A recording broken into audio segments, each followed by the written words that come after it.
شروع اللہ کے نام سے جو بڑا مہربان نہایت رحم والا ہے۔ لوگو اپنے پروردگار سے ڈرو کہ قیامت کا زلزلہ ایک حادثہ عظیم ہے۔ اے مخاطب، جس دن تو اس کو دیکھے گا اس دن یہ حال ہوگا کہ تمام دودھ پلانے والی عورتیں اپنے بچوں کو بھول جائیں گی اور تمام حمل والیوں کے حمل گر پڑیں گے، اور لوگ تجھ کو متوالے نظر آئیں گے مگر وہ متوالے نہیں ہوں گے بلکہ عذاب دیکھ کر مدہوش ہو رہے ہوں گے۔ بے شک خدا کا عذاب بڑا سخت ہے۔ اور بعض لوگ ایسے ہیں جو خدا کی شان میں علم و دانش کے بغیر جھگڑتے اور ہر شیطان سرکش کی پیروی کرتے ہیں، جس کے بارے میں لکھ دیا گیا ہے کہ جو اسے دوست رکھے گا تو وہ اس کو گمراہ کر دے گا اور دوزخ کے عذاب کا رستہ دکھائے گا۔ لوگو اگر تم کو مرنے کے بعد جی اٹھنے میں کچھ شک ہو تو ہم نے تم کو پہلی بار بھی تو پیدا کیا تھا، یعنی ابتدا میں مٹی سے، پھر اس سے نطفہ بنا کر، پھر اس سے خون کا لوتھڑا بنا کر، پھر اس سے بوٹی بنا کر، جس کی بناوٹ کامل بھی ہوتی ہے اور ناقص بھی، تاکہ تم پر اپنی خالقیت ظاہر کر دیں۔ اور ہم جس کو چاہتے ہیں ایک میعاد مقرر تک پیٹ میں ٹھہرائے رکھتے ہیں، پھر تم کو بچہ بنا کر نکالتے ہیں، پھر تم جوانی کو پہنچتے ہو، اور بعض قبل از پیری مر جاتے ہیں، اور بعض شیخ فانی ہو جاتے اور بڑھاپے کی نہایت خراب عمر کی طرف لوٹائے جاتے ہیں کہ بہت کچھ جاننے کے بعد بالکل بے علم ہو جاتے ہیں۔ اور اے دیکھنے والے، تو دیکھتا ہے کہ ایک وقت میں زمین خشک پڑی ہوتی ہے، پھر جب ہم اس پر مہ برساتے ہیں تو وہ شاداب ہو جاتی اور ابھرنے لگتی ہے اور طرح طرح کی بارونق چیزیں اگاتی ہے۔ ان قدرتوں سے ظاہر ہے کہ خدا ہی قادر مطلق ہے جو برحق ہے، اور یہ کہ وہ مردوں کو زندہ کر دیتا ہے، اور یہ کہ وہ ہر چیز پر قدرت رکھتا ہے، اور یہ کہ قیامت آنے والی ہے، اس میں کچھ شک نہیں، اور یہ کہ خدا سب لوگوں کو جو قبروں میں ہیں جلا اٹھائے گا۔ اور لوگوں میں کوئی ایسا بھی ہے جو خدا کی شان میں بغیر علم و دانش کے اور بغیر ہدایت کے اور بغیر کتاب روشن کے جھگڑتا ہے اور تکبر سے گردن موڑ لیتا ہے تاکہ لوگوں کو خدا کے رستے سے گمراہ کر دے۔ اس کے لیے دنیا میں ذلت ہے، اور قیامت کے دن ہم اسے عذاب آتش سوزاں کا مزہ چکھائیں گے۔ اے سرکش، یہ اس کفر کی سزا ہے جو تیرے ہاتھوں نے آگے بھیجا ہے، اور خدا اپنے بندوں پر ظلم کرنے والا نہیں۔ اور لوگوں میں بعض ایسا بھی ہے جو کنارے پر کھڑا ہو کر خدا کی عبادت کرتا ہے، اگر اس کو کوئی دنیاوی فائدہ پہنچے تو اس کے سبب مطمئن ہو جائے، اور اگر کوئی آفت پڑے تو منہ کے بل لوٹ جائے، یعنی پھر کافر ہو جائے۔ اس نے دنیا میں بھی نقصان اٹھایا اور آخرت میں بھی، یہی تو نقصان سری ہے۔ یہ خدا کے سوا ایسی چیز کو پکارتا ہے جو نہ اسے نقصان پہنچائے اور نہ فائدہ دے سکے، یہی تو پرلے درجے کی گمراہی ہے۔ بلکہ ایسے شخص کو پکارتا ہے جس کا نقصان فائدے سے زیادہ قریب ہے۔ ایسا دوست بھی برا اور ایسا ہم صحبت بھی برا۔ جو لوگ ایمان لائے اور عمل نیک کرتے رہے، خدا ان کو بہشتوں میں داخل کرے گا جن کے نیچے نہریں چل رہی ہیں۔ کچھ شک نہیں کہ خدا جو چاہتا ہے کرتا ہے۔ جو شخص یہ گمان کرتا ہو کہ خدا اس کو دنیا اور آخرت میں مدد نہیں دے گا تو اس کو چاہیے کہ اوپر کی طرف یعنی اپنے گھر کی چھت میں ایک رسی باندھے، پھر اس سے اپنا گلا گھونٹ لے، پھر دیکھے کہ آیا یہ تدبیر اس کے غصے کو دور کر دیتی ہے۔ اور اسی طرح ہم نے اس قرآن کو اتارا ہے جس کی تمام باتیں کھلی ہوئی ہیں۔ اور یہ یاد رکھو کہ خدا جس کو چاہتا ہے ہدایت دیتا ہے۔ جو لوگ مومن یعنی مسلمان ہیں اور جو یہودی ہیں اور ستارہ پرست اور عیسائی اور مجوسی اور مشرک، خدا ان سب میں قیامت کے دن فیصلہ کر دے گا۔ بے شک خدا ہر چیز سے باخبر ہے۔ کیا تم نے نہیں دیکھا کہ جو مخلوق آسمانوں میں ہے اور جو زمین میں ہے، اور سورج اور چاند اور ستارے اور پہاڑ اور درخت اور چارپائے اور بہت سے انسان خدا کو سجدہ کرتے ہیں، اور بہت سے ایسے ہیں جن پر عذاب ثابت ہو چکا ہے، اور جس شخص کو خدا ذلیل کرے اس کو کوئی عزت دینے والا نہیں۔ بے شک خدا جو چاہتا ہے کرتا ہے۔ یہ دو فریق ایک دوسرے کے دشمن اپنے پروردگار کے بارے میں جھگڑتے ہیں، تو جو کافر ہیں ان کے لیے آگ کے کپڑے قطع کیے جائیں گے، اور ان کے سروں پر جلتا ہوا پانی ڈالا جائے گا، اس سے ان کے پیٹ کے اندر کی چیزیں اور کھالیں گل جائیں گی، اور ان کے مارنے ٹھوکنے کے لیے لوہے کے ہتھوڑے ہوں گے۔ جب وہ چاہیں گے کہ اس رنج و تکلیف کی وجہ سے دوزخ سے نکل جائیں تو پھر اسی میں لوٹا دیے جائیں گے، اور کہا جائے گا کہ جلنے کے عذاب کا مزہ چکھتے رہو۔ جو لوگ ایمان لائے اور عمل نیک کرتے رہے، خدا ان کو بہشتوں میں داخل کرے گا جن کے تلے نہریں بہ رہی ہیں، وہاں ان کو سونے کے کنگن پہنائے جائیں گے اور موتی، اور وہاں ان کا لباس ریشمی ہوگا، اور ان کو پاکیزہ کلام کی ہدایت کی گئی اور خدائے حمید کی راہ بتائی گئی۔ جو لوگ کافر ہیں اور لوگوں کو خدا کے رستے سے اور مسجد محترم سے، جسے ہم نے لوگوں کے لیے یکساں عبادت گاہ بنایا ہے، روکتے ہیں، خواہ وہ وہاں کے رہنے والے ہوں یا باہر سے آنے والے، اور جو اس میں شرارت سے کجروی و کفر کرنا چاہے، اس کو ہم درد دینے والے عذاب کا مزہ چکھائیں گے۔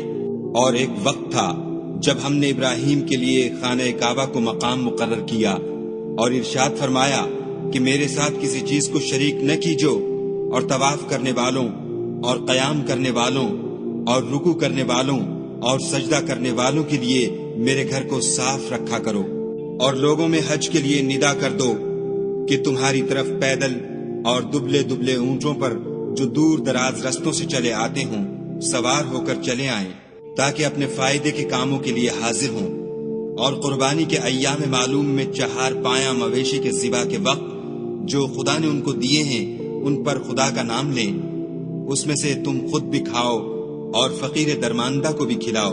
پھر چاہیے کہ لوگ اپنا میل کچیل دور کریں اور نظریں پوری کریں اور خانہ قدیم یعنی بیت اللہ کا طواف کریں، یہ ہمارا حکم ہے۔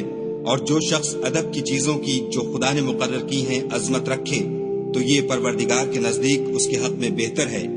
اور تمہارے لیے مویشی حلال کر دیے گئے ہیں سوا ان کے جو تمہیں پڑھ کر سنائے جاتے ہیں، تو بتوں کی پلیدی سے بچو اور جھوٹی بات سے اجتناب کرو، صرف ایک خدا کے ہو کر اور اس کے ساتھ شریک نہ ٹھہرا کر۔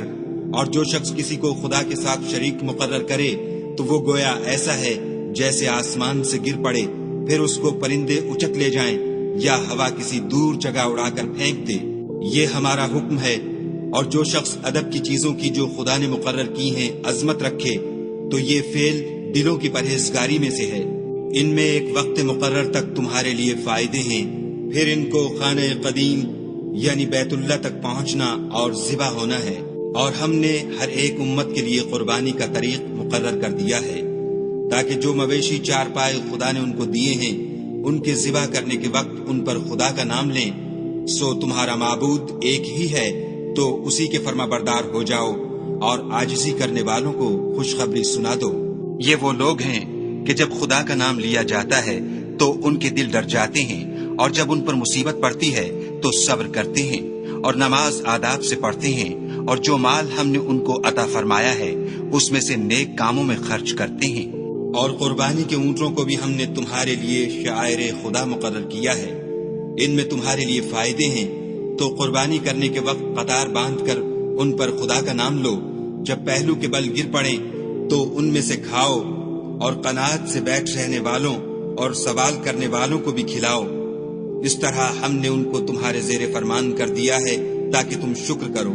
خدا تک نہ ان کا گوشت پہنچتا ہے اور نہ خون، بلکہ اس تک تمہاری پرہیزگاری پہنچتی ہے۔ اسی طرح خدا نے ان کو تمہارا مسخر کر دیا ہے تاکہ اس بات کے بدلے کہ اس نے تم کو ہدایت بخشی ہے اسے بزرگی سے یاد کرو۔ اور اے پیغمبر صلی اللہ علیہ وآلہ وسلم، نیکوکاروں کو خوشخبری سنا دو، خدا تو مومنوں سے ان کے دشمنوں کو ہٹاتا رہتا ہے، بے شک خدا کسی خیانت کرنے والے اور کفران نعمت کرنے والے کو دوست نہیں رکھتا۔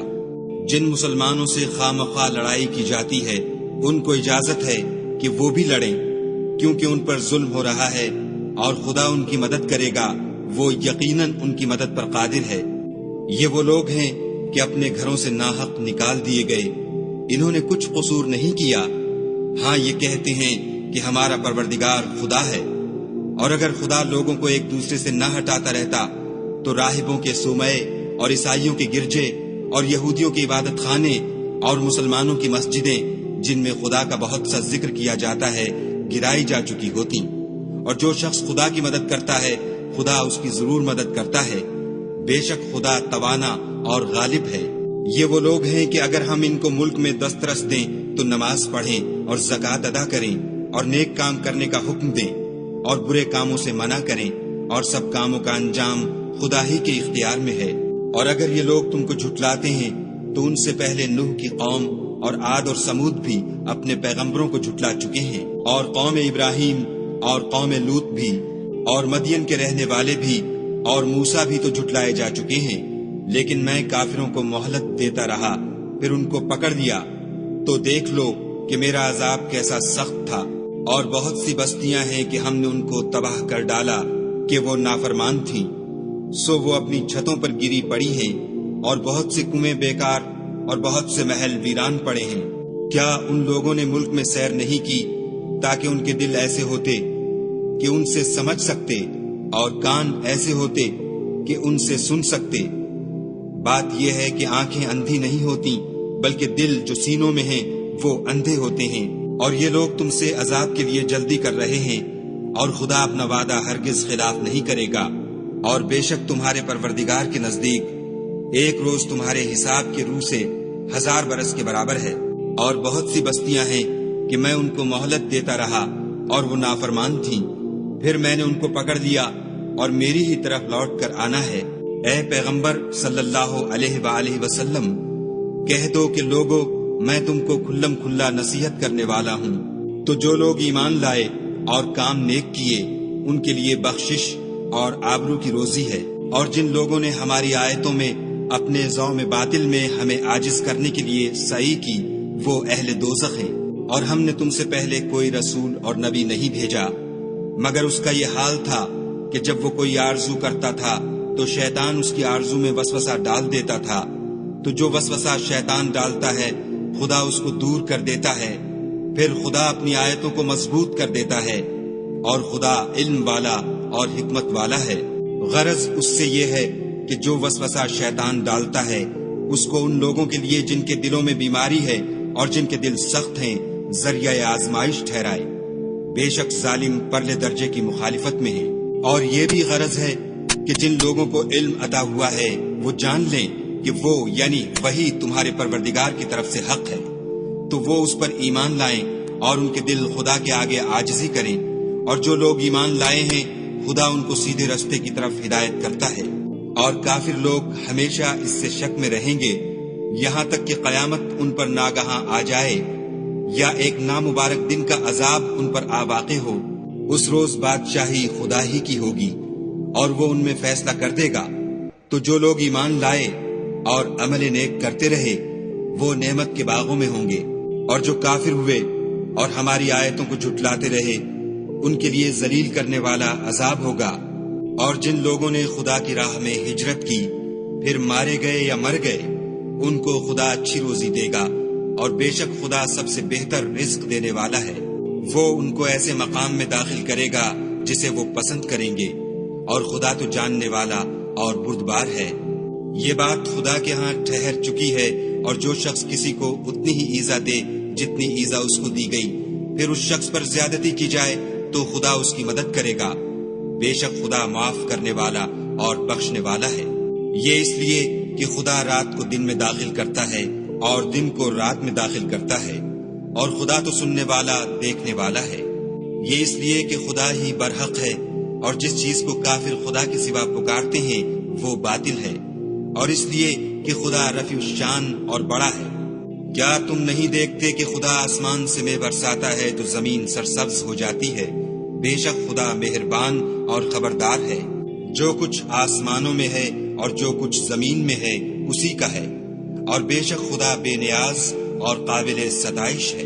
کیا تم نہیں دیکھتے کہ جتنی چیزیں زمین میں ہیں سب خدا نے تمہارے زیر فرمان کر رکھی ہیں، اور کشتیاں بھی جو اسی کے حکم سے دریا میں چلتی ہیں، اور وہ آسمان کو تھامے رہتا ہے کہ زمین پر نہ گر پڑے مگر اس کے حکم سے۔ بے شک خدا لوگوں پر نہایت شفقت کرنے والا مہربان ہے۔ اور وہی تو ہے جس نے تم کو حیات بخشی، پھر تم کو مارتا ہے، پھر تمہیں زندہ بھی کرے گا، اور انسان تو بڑا ناشکرا ہے۔ ہم نے ہر ایک امت کے لیے ایک شریعت مقرر کر دی ہے، جس پر وہ چلتے ہیں، تو یہ لوگ تم سے اس امر میں جھگڑا نہ کریں اور تم لوگوں کو اپنے پروردگار کی طرف بلاتے رہو، بے شک تم سیدھے رستے پر ہو۔ اور اگر یہ تم سے جھگڑا کریں تو کہہ دو کہ جو عمل تم کرتے ہو خدا ان سے خوب واقف ہے۔ جن باتوں میں تم اختلاف کرتے ہو خدا تم میں قیامت کے روز ان کا فیصلہ کر دے گا۔ کیا تم نہیں جانتے کہ جو کچھ آسمان اور زمین میں ہے خدا اس کو جانتا ہے؟ یہ سب کچھ کتاب میں لکھا ہوا ہے، بے شک یہ سب خدا کو آسان ہے۔ اور یہ لوگ خدا کے سوا ایسی چیزوں کی عبادت کرتے ہیں جن کی اس نے کوئی سند نازل نہیں فرمائی اور نہ ان کے پاس اس کی کوئی دلیل ہے، اور ظالموں کا کوئی بھی مددگار نہیں ہوگا۔ قریب ہوتے ہیں کہ جو لوگ ان کو ہماری آیتیں پڑھ کر سناتے ہیں ان پر حملہ کر دیں۔ کہہ دو کہ میں تم کو اس سے بھی بری چیز بتاؤں، وہ دوزخ کی آگ ہے جس کا خدا نے کافروں سے وعدہ کیا ہے، اور وہ برا ٹھکانہ ہے۔ لوگوں، ایک مثال بیان کی جاتی ہے، اسے غور سے سنو کہ جن لوگوں کو تم خدا کے سوا پکارتے ہو وہ ایک مکھی بھی نہیں بنا سکتے، اگرچہ اس کے لیے سب مجتمع ہو جائیں، اور اگر ان سے مکھی کوئی چیز چھین لے جائے تو اسے اس سے چھڑا نہیں سکتے۔ طالب اور مطلوب یعنی عابد اور معبود دونوں گئے گزرے ہیں، ان لوگوں نے خدا کی قدر جیسی کرنی چاہیے تھی نہیں کی۔ کچھ شک نہیں کہ خدا زبردست اور غالب ہے۔ خدا فرشتوں میں سے پیغام پہنچانے والے منتخب کر لیتا ہے، اور انسانوں میں سے بھی، بے شک خدا سننے والا اور دیکھنے والا ہے۔ جو ان کے آگے ہے اور جو ان کے پیچھے ہے وہ اس سے واقف ہے، اور سب کاموں کا رجوع خدا ہی کی طرف ہے۔ مومنو، رکوع کرتے اور سجدے کرتے اور اپنے پروردگار کی عبادت کرتے رہو، اور نیک کام کرو تاکہ فلاح پاؤ، اور خدا کی راہ میں جہاد کرو جیسا جہاد کرنے کا حق ہے۔ اس نے تم کو برگزیدہ کیا ہے اور تم پر دین کی کسی بات میں تنگی نہیں کی، اور تمہارے لیے تمہارے باپ ابراہیم کا دین پسند کیا۔ اسی نے پہلے یعنی پہلی کتابوں میں تمہارا نام مسلمان رکھا تھا، اور اس کتاب میں بھی وہی نام رکھا ہے۔ تو جہاد کرو تاکہ پیغمبر تمہارے بارے میں شاہد ہوں اور تم لوگوں کے مقابلے میں شاہد ہو، اور نماز پڑھو اور زکوٰۃ دو، اور خدا کے دین کی رسی کو پکڑے رہو، وہی تمہارا دوست ہے اور خوب دوست اور خوب مددگار ہے۔